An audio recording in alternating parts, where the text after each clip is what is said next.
12:45 මේ ශ්‍රී ලංකා ගුවන් විදුලි සංස්ථාවයි. මෙන්න ප්‍රවෘත්ති. සංස්කරණය මොහන් පෙරේරා, ප්‍රකාශය ඉනුෂාවී බැද්ද. අපොස සාමාන්‍ය පෙළ විභාගය සාර්ථකව දැන් පැවැත්වෙයි. කොවිඩ් එන්නත ලබාදීම චන්දහිමි නාමලේඛනයට අනුව. අඩුවාරිකයක් යටතේ කුලී නිවැසියන්ට නව නිවාස. ආසියානු යටිතල පහසුකම් ආයෝජන බැංකුවෙන් ශ්‍රී ලංකාවට ඩොලර් මිලියන 180ක්. කොළඹ අගරාධකරු පදවියෙන් කළු ඉරිදාවක්. පැය 24ක් තුළ රිය අනතුරු වලින් පුද්ගලයෝ 12 දෙනෙක් මිය යති. ආසියාවේ ඉහළම ආරක්ෂිත වන ආවරණය ශ්‍රී ලංකාවේ. පොලිතින් ප්ලාස්ටික් භාවිත කරන තවත් නිෂ්පාදන 350ක් තහනමට. කොවිඩ් ගෝලීය සටන ජය ගැනීමට ලෝක ප්‍රජාව ගන්නා උත්සාහය ඉන්දිය අගමැතිගේ ඇගීමට. අපොස සාමාන්‍ය පෙළ විභාගය දැන් සාර්ථකව දිවයින පුරා පැවැත්වෙන බව විභාග කොමසාරිස් ජෙනරාල් සනත් පූජිත මහතා පවසයි. සිසුන්ගේ පැමිණීම ඉතා ඉහළ මට්ටමක පවතී. සියලුම කාර්ය මණ්ඩලය විභාග මධ්‍යස්ථාන වෙත වාර්තා කොට ඇතැයි ඔහු ජාතික ගුවන් විදුලියට පැවසීය. කොවිඩ් ආසාදිත දරුවෝ 38 දෙනෙක්ද විභාගයට ඉදිරිපත්ව සිටිති. ඉන් වැඩි පිරිස බස්නාහිර පළාතේය. විභාගයේ පිළිබඳව තවදුරටත් අදහස් දක්වන විභාග කොමසාරිස් ජෙනරාල්වරයා. අපොස සාමාන්‍ය පෙළ විභාගය දින 9ක් පුරා ලබන මාර්තු 10 වෙනිදා දක්වා ක්‍රියාත්මක වෙනවා. COVID-19 ආසාදිත වූ දරුවන් ප්‍රාදේශීය සෞඛ්‍ය සේවකවරුන් සහ සෞඛ්‍ය වෛද්‍ය නිලධාරීන්ගේ මෙහෙයවීම යටතේ ඒ පිළිබඳව අදාළ කලාප අධ්‍යාපන අධ්‍යක්ෂකවට වාර්තා කරාට පස්සේ විශේෂිත වූ විභාග මධ්‍යස්ථානයේ වෙත යොමු කිරීමක් සිදු කරනු ලබනවා. එවැනි යාන්ත්‍රණයක් මේ වෙනිට සකස් කර තිබෙනවා. ඒ නිසා කිසිදු ගැටලුවක් නැතුව විභාගයේ පැවැත්වීමට සහ ළමුන්ට විභාගයට මුහුණ දීමට අවශ්‍ය පහසුකම් සලසා තිබෙනවා. අපි පත් කරන ලද සියලුම කාර්ය මණ්ඩලය විභාග ශාලාධිපතිවරුන් හා නිරීක්ෂක ගුරු මහත්මයාත්මින් වාර්තා කර තිබෙනවා. කිසිදු ගැටලුවක් ඇති වෙලා නැහැ. ඒ වගේම ඔවුන් වෙත අවශ්‍ය සනීපාරක්ෂක ද්‍රව්‍ය ලබා දෙමින් අවශ්‍ය මූලික පහසුකම් ලබා දී තිබෙනවා. කොවිඩ් එන්නත ලබාදීම චන්දහිමි නාමලේඛනයට අනුව දැන් සිදු කරන බව මහජන සෞඛ්‍ය පරීක්ෂකවරුන්ගේ සංගමේ ලේකම් මහෙන්ද්‍ර බාලසූරිය මහතා පවසයි. එන්නත ලබා ගැනීමට ජනතාවට දිනයක් හා වේලාවක් දැනුම් දෙනු ලැබේ. ඇතැම් පවුල්වල අය සියලුම සමාජිකයන් රැගෙන එන අවස්ථා දක්නට ඇත. එහෙත් අවුරුදු 30ට අඩු අයට එන්නත ලබා නොදෙන බව ඔහු පවසයි. එන්නත ලබාදීමෙන් පසු එම තොරතුරු ජාතික දත්ත පද්ධතියට ඇතුළත් කෙරේ.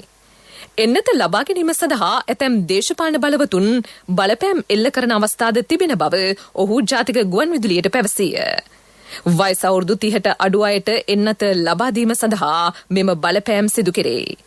එන්නත ලබාදීමෙන් පසු ඇතිවිය හැකි ආසාත්මිකතා සොයා බැලීමට අදාළ පුද්ගලයාව විනාඩි 20ක කාලයක් එම ස්ථානයේ රඳවා ගැනේ. ඇතැම් පුද්ගලයන් එම උපදෙස් පිළි නොපැදීම ගැටලුවකි. ආහාර හා ඖෂධ වර්ග අසාත්මිකතා ඇති අයට සහ ගර්භණී කාන්තාවන්ට එන්නත ලබා නොදේ. එන්නත ලබා ගැනීමෙන් පසු දින 3කට වැඩි තද උණ පවතී නම් වෛද්‍යවරු හමු වී ප්‍රතිකාරවලට යොමු විය යුතුය. කුලී නිවැසියන් වෙනුවෙන් නිවාස යෝජනා ක්‍රමයක් ඇරඹේ. මාසිකව රුපියල් 10,000ක් හෝ රුපියල් 15,000ක වාරිකයක් මත එම නිවාස ලබා දෙන බව රාජ්‍ය අමාත්‍ය ඉන්දික අනුරුද්ධ මහතා පවසයි. රුපියල් ලක්ෂ 20කට වැඩි වටිනාකමින් යුත් නිවාස මේ යටතේ මිලදී ගත හැකිය. නිවාස ඉදිකිරීමට ඉඩම් හඳුනාගෙන ඇතැයිද ඔහු සඳහන් කරයි. ආසියානු යටිතල පහසුකම් ආයෝජන බැංකුව ශ්‍රී ලංකාවට ඩොලර් මිලියන 180ක ණයක් ලබා දෙයි. චීනයේ ශ්‍රී ලංකා තානාපති ආචාර්ය පාලිත කොහොන මහතා එම බැංකුව සමග කළ සාකච්ඡාවකදී මෙම එකඟතාවට එළඹින. කොරෝනා හේතුවෙන් මෙරට බලපෑමට ලක් වූ කුඩා හා මධ්‍ය පරිමාණ ව්‍යාපාර යථා තත්ත්වයට පත් කිරීම සඳහා මෙම ණය මුදල යොදා ගැනේ. ලංකා බැංකුව සහ මහජන බැංකුව හරහා ඒවා අදාළ ප්‍රජාව වෙත යොමු කෙරේ. මෙරට පුනර්ජනනීය බලශක්තිය හා ජල සම්පාදන කටයුතු සඳහාද එම බැංකුව ණය ලබා දී ඇත. අගමැති කාර්යාලයේ ඇති මහජන සම්බන්ධතා ඒකකයේ මගින් ජනතාවට සුවිශේෂී සේවා රැසක් ඉටු කෙරෙන බව අගමැතිතුමාගේ පාර්ලිමේන්තු කටයුතු සම්බන්ධීකරණ ලේකම් ප්‍රියන්ත රත්නායක මහතා පවසයි. මහජන සේවාව වෙනුවෙන් මෙම ඒකකය සතියේ දින 5 පුරා විවෘතව පවතී. ජාතික ගුවන්විදුලියේ සුභාරතී සංවාද මණ්ඩපයට එක්වෙමින් ඔහු මේ බව පැවසීය. අගමැති මහින්ද රාජපක්ෂ මහතා ජනමූල නායකයෙකු බවත් සෑම විටම රට වෙනුවෙන් සුවිශේෂී කාර්යභාරයක් සිදු කරන බවත් ඔහු සඳහන් කළේය. ප්ලාස්ටික් හා පොලිතින් වර්ග කිහිපයක් ලබන 31 වෙනිදාට පෙර මෙරට භාවිත කිරීම තහනම් කෙරේ. ඒ අනුව වරක් පමණක් භාවිත කර ඉවත දමන පොලිතීන් ප්ලාස්ටික් පෙට් බෝතල් මයික්‍රෝන 20ට අඩු ආහාර දවටන සැෂේ පැකට් කොටන් බඩ් හා සුලන් පුරවන ලද ප්ලාස්ටික් සෙල්ලම් භාණ්ඩද මීට ඇතුළත් වේ. ප්ලාස්ටික් හා පොලිතින් බහුල වශයෙන් පරිසරයට බැහැර කිරීම හේතුවෙන් මෙවන විට ගැටලු රැසක් මතුවී ඇති බව පරිසර අමාත්‍යාංශය පවසයි. ප්ලාස්ටික් හා පොලිතින් වෙනුවට පරිසර හිතකාමී විකල්ප නිෂ්පාදන හඳුන්වා දීමට පරිසර අමාත්‍යාංශය විවිධ අංශ සමග දැන් සාකච්ඡා පවත්වමින් සිටී. වසර අවසන් වීමට පෙර ප්ලාස්ටික් පොලිතින් භාවිත කරන තවත් නිෂ්පාදන 350ක් පමණ තහනම් කරන බව ඇමතිවරයා පවසයි. විශිෂ්ට ජෛව විවිධත්වයක් ඇති රටක් බවට ශ්‍රී ලංකාව ගෝලීය වශයෙන් පිළිගැනීමට ලක්ව තිබේ. මෙරට භූමි ප්‍රමාණයෙන් 30% ආරක්ෂිත ප්‍රදේශ ලෙස නම් කර ඇත. ඒ ආසියාවේ ඉහළම ජාතික ආවරණයේ බව එක්සත් ජාතීන්ගේ සංවර්ධන වැඩසටහන පෙන්වා දෙයි. මෙරට ජෛව විවිධත්වයේ ප්‍රතිලාභ දිහිවර කෘෂිකාර්මික හා සංචාරක යන අංශ සඳහා ඍජුවම දායකත්වයේ සපයයි. කෙසේ වෙතත් අවට භූදර්ශනය මුහුදු තීරයේ මානව ක්‍රියාකාරකම් ඇතැම් ජාතික ප්‍රතිපත්ති හා සංවර්ධන ක්‍රියාවලිය හේතුවෙන් ජෛව විවිධත්ව සංරක්ෂණයට තර්ජන එල්ල වූ අවස්ථාද පවතී.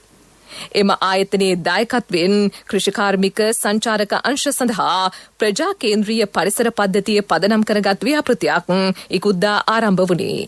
එහිදී අදහස් දැක් වූ පරිසර අමාත්‍යාංශයේ ලේකම් විශේෂඥ වෛද්‍ය අනිල් ජාසිංහ මහතා පැවසුවේ මෙයින් සියලු ප්‍රජාවට ප්‍රතිලාභ හිමිවන බවයි. මේ ප්‍රවෘත්ති ශ්‍රී ලංකා ගුවන්විදුලි සංස්ථාවෙන්.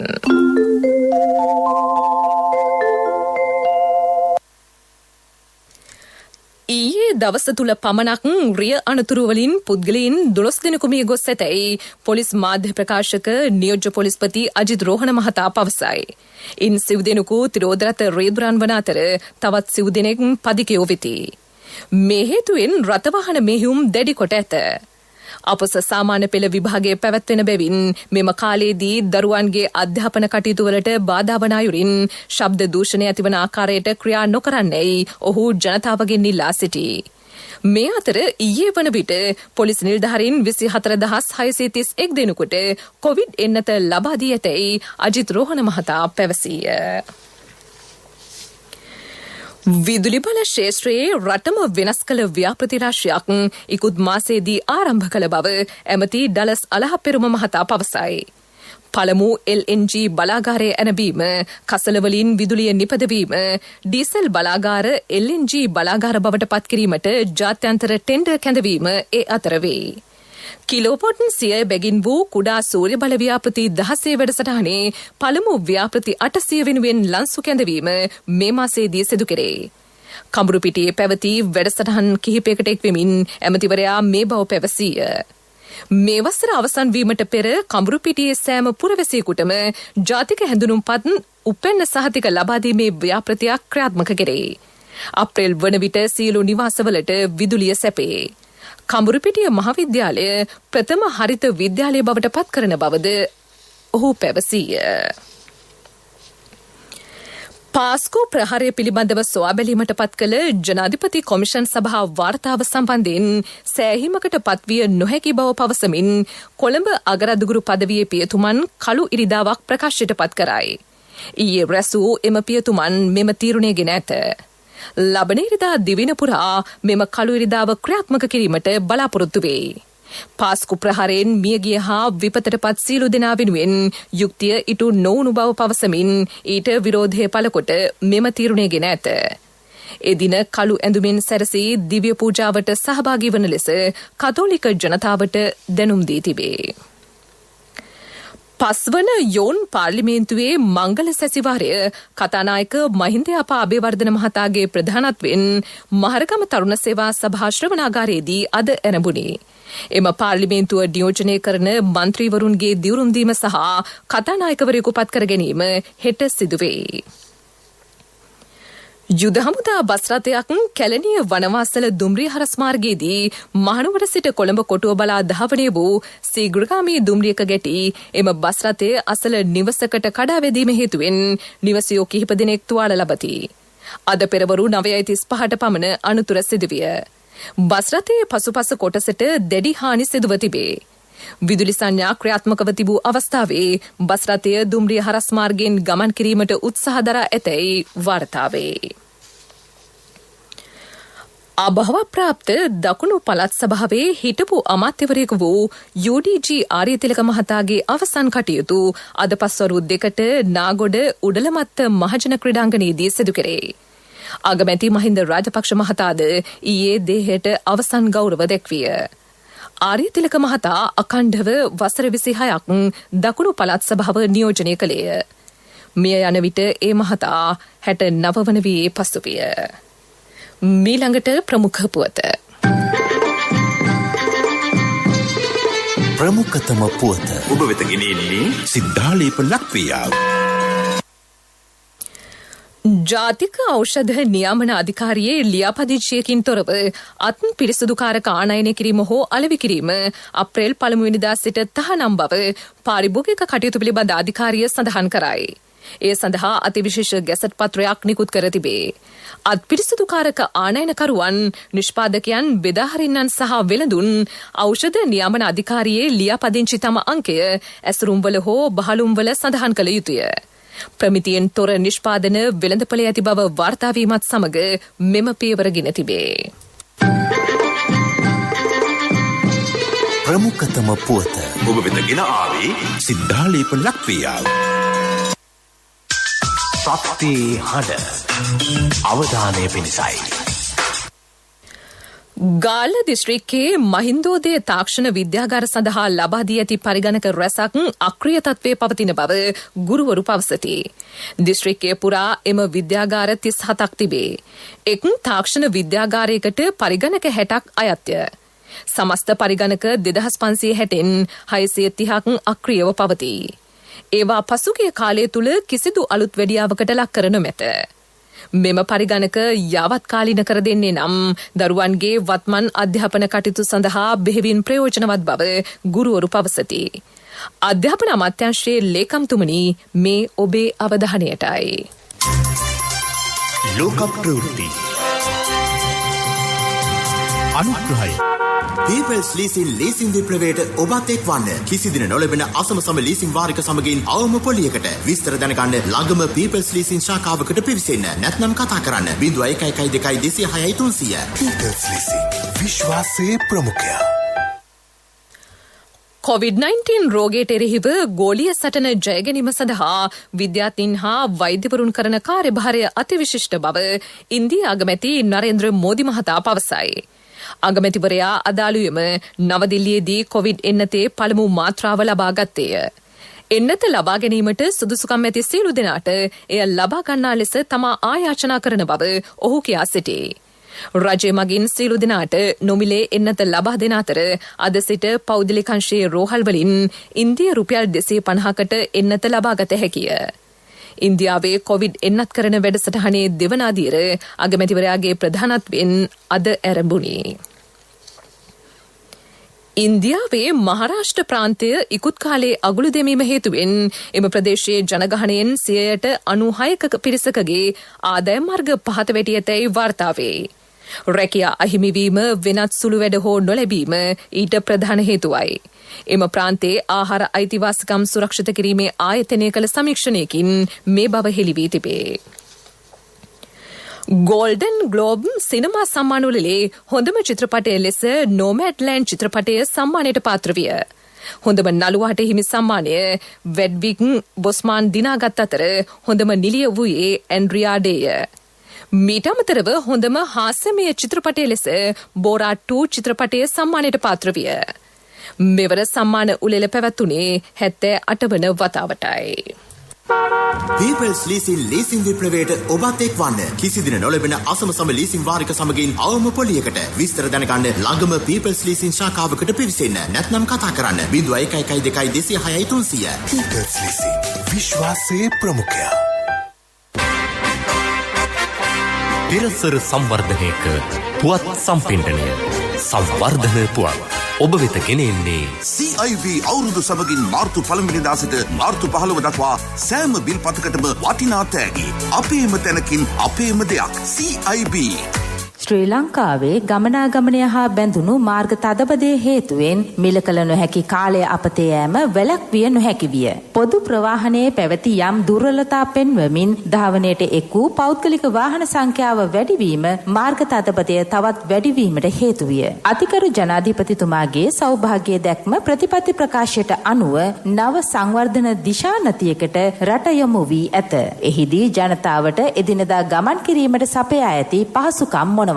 මේ ප්‍රවාහන අමාත්‍යාංශයේ ලේකම් මොන්ටි රණතුංග මහතා. ප්‍රවාහන ක්ෂේත්‍රයට පැවරිච්ච කාර්යභාරයක් තියෙනවා. ඒ ප්‍රවාහන කළමනාකරණය කියන එක අතිශයින් වැදගත් වෙනවා. මුළු රට පුරාම මාර්ග පද්ධතිය සංවර්ධනය වෙමින් යනවා. නගරවලට සංඛ්‍යාත්මක වශයෙන් ඇදෙන වාහන සංඛ්‍යාව වැඩි වෙනවා. මේක හරියට පාලනය කරොත් එහෙම අපිට ලොකු වාහන තදබදයකට ඉදිරියට මුහුණ දෙන්න සිද්ධ වෙනවා. කොළඹට ඇතුල් වෙන කොරිඩෝර් 7ේම අපි බලාපොරොත්තු වෙන දැන්ටමත් අපි කටයුතු කරමින් යනවා. මල්ටි මොඩල් ට්‍රාන්ස්පෝර්ට් හබ් කියන්නේ බහුවිධ ප්‍රවාහන සේවා මධ්‍යස්ථාන ඉදි කරන්න. මාකුඹුරේ මධ්‍යස්ථානය අතුගේ ජනාධිපතිතුමාගේ සංකල්පයක් අනුව තමයි 2012 වගේ තමයි මේක පටන් ගන්නේ. දැන් සෑම වර්ග දුම්රිය, බස්රිය ඊළඟට ටැක්සිනින් ආරම්භ වෙලා එතනින් අවසන් වෙන මේ වැඩසටහන ක්‍රියාත්මක වෙනවා. ඒ අතර තමයි සිටි බස් සේවාව කියන එක පටන් ගත්තේ. පෞද්ගලික වාහන කොළඹ නගරයට එන එක සීමා කරන්න අපි එතනදී වාහන නතර කරලා ඒ එන උදවියට පරිම පහසුකම් යටතේ බස් රථ වලින් කොළඹට ඇවිල්ලා ඒ කටයුතු කරගෙන ආපහු මාකුඹුරට ඇවිල්ලා එතනින් තමන්ගේ වාහනය අරගෙන යන්. මේක පටන් ගන්නකොට වාහන 67ක් විතර තමයි තිබුණේ. දැන් මේ වෙනකොට වාහන සංඛ්‍යාව 375කට වඩා වැඩි වෙලා තියෙනවා. සිටි බස් සේවාවේ ගමන් කරන මගී සංඛ්‍යාව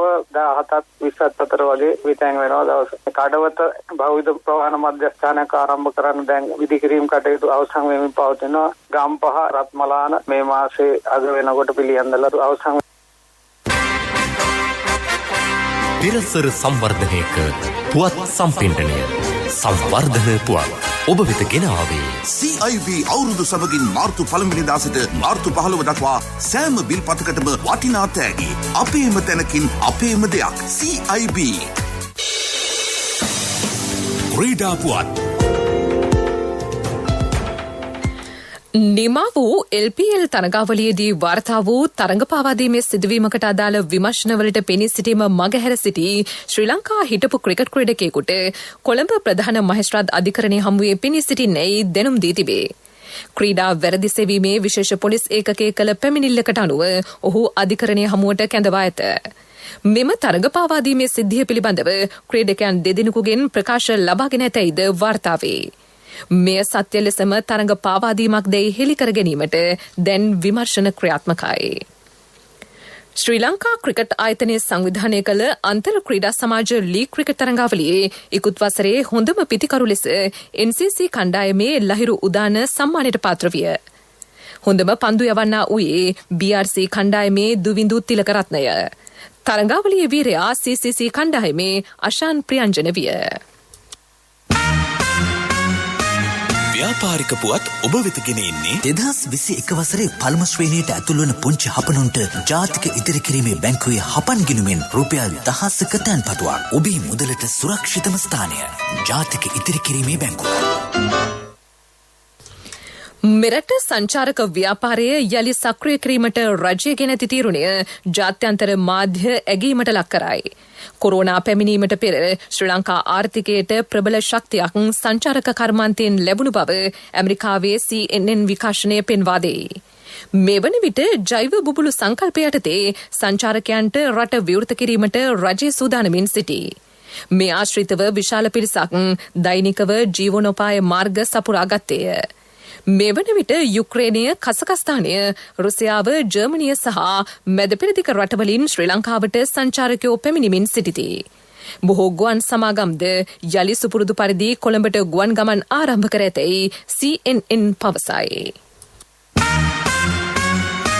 ව්‍යාපාරික පුවත් ඔබ වෙත ගෙන ආවේ 2021 වසරේ පළමු ශ්‍රේණියට ඇතුළු වන පුංචි හපනුන්ට ජාතික ඉදිරි කිරීමේ බැංකුවේ හපන් ගිණුමෙන් රුපියල් 1000ක තැන්පතුවක්. වැඩි පොලියක්, ඉතුරු ගිණුමට 100% රාජ්‍ය ආරක්ෂාව, ශිෂ්‍යත්ව විභාගය සඳහා ආදර්ශ ප්‍රශ්න පත්‍ර කට්ටල් සහ දිවයින පුරා විහිදුණු ශාඛා ජාලය හා තැපැල් උපතැපැල් කාර්යාල ජාලය මගින් ගනුදෙනු කිරීමේ හැකියාව. ඔබත් අදම ඔබේ සිඟිත්තාගේ අනාගතය වෙනුවෙන් හපන් ගිණුමක් අරවන්න. කොන්දේසි අදාළ වේ. ඔබේ මුදලට සුරක්ෂිතම ස්ථානය ජාතික ඉදිරි කිරීමේ බැංකුව. ආර්ථික පුවත්. තල් පොල් කිතුල් හා තැඹිලි ආශ්‍රිත අයිස්ක්‍රීම් හඳුන්වාදීමේ වැඩසටහනක් හෙට පෙරවරුවේ පොල් කිතුල් හා තල් වගා ප්‍රවර්ධන හා ඒ ආශ්‍රිත කාර්මික භාණ්ඩ නිෂ්පාදන අපනයන විවිධාංගීකරණ රාජ්‍ය අමාත්‍යාංශයේදී සිදුවේ. තල් ආශ්‍රිත අමුද්‍රව්‍ය යොදා ගනිමින් යාපනීය තල් පර්යේෂණායතනයේ අධීක්ෂණය යටතේ අකීන්ද්‍ර පෞද්ගලික සමාගම මේවා නිෂ්පාදනය කරයි. ඒ අතරම රූපලාවන්‍ය කටයුතු සඳහා තල් ආශ්‍රිත අමුද්‍රව්‍ය යොදා ගැනීමේ එකඟතා ගිවිසුමක්ද හෙට අත්සන් තැබේ.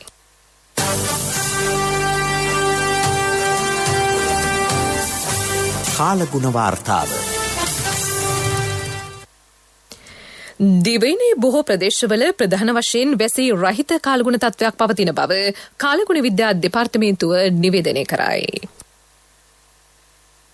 ප්‍රවෘත්ති අවසන් කිරීමට පෙර යලි සිරස්තල. අපොස සාමාන්‍ය පෙළ විභාගය සාර්ථකව දැන් පැවැත්වේ. කොවිඩ් එන්නත් ලබාදීම ඡන්ද හිමි නාමලේඛනයට අනුව. අඩුවාර්ගයක් යටතේ කුලී නිවැසියන්ට නව නිවාස. ආසියානු යටිතල පහසුකම් ආයෝජන බැංකුවෙන් ශ්‍රී ලංකාවට ඩොලර් මිලියන 180ක්. කොළඹ අගරාධිකරු පදවියෙන් කළු ඉරිදාවක්. පැය 24ක් තුළ රිය අනතුරු වලින් පුද්ගලයෝ 12 දෙනෙක් මිය යති.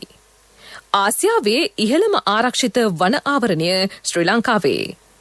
පොලිතින් ප්ලාස්ටික් භාවිත කරන තවත් නිෂ්පාදන 350ක් තහනමට. කොවිඩ් ගෝලීය සටන ජය ගැනීමට ලෝක ප්‍රජාව ගන්නා උත්සාහය ඉන්දියා කැමැතිගේ ඇගීමට. ප්‍රවෘත්ති මින් සමාප්තයි. අපගේ මෙම ප්‍රවෘත්ති ප්‍රකාශය www.slbcnews.lk වෙබ් අඩවිය ඔස්සේද සවන් දිය හැකිය. මීළඟ ප්‍රධාන ප්‍රවෘත්ති ප්‍රකාශය සවස 6ට.